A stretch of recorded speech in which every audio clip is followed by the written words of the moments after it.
Investigación luego de una denuncia por parte de los S9 de Carabineros por un secuestro en contra de un menor de solo 3 años. Fíjense que es una pareja de origen haitiano que vivía en nuestro país. El 8 de septiembre del año 2019 hasta el sector de Los Sierra, específicamente en la comuna de Los Tejos, específicamente una madre desesperada. Dice que su hijo había sido secuestrado por su pareja. No sabía dónde estaba, no sabía dónde se encontraba, había perdido toda comunicación. Al parecer, su pareja creía que era el padre de este menor. Por lo mismo, es que inmediatamente se comenzó a investigar para ver los pasos de quien ustedes ven en pantalla.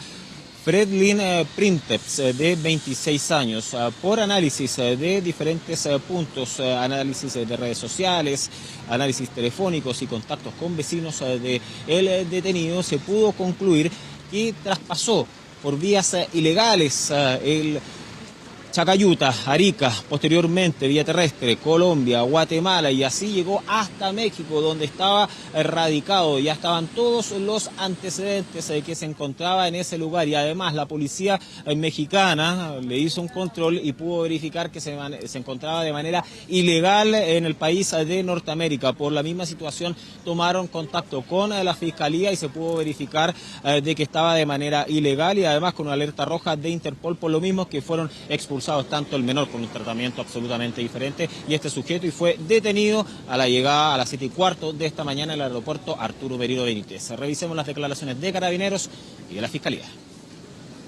La situación de menores, el delito es de presidio mayor.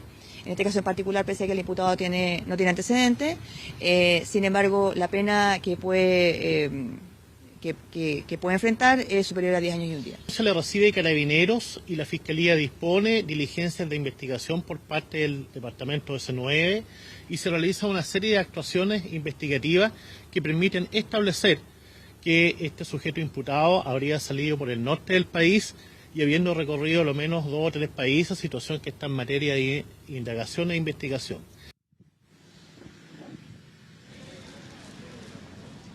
Arriesga 10 años de cárcel, es un delito bastante gravoso la sustracción de menores.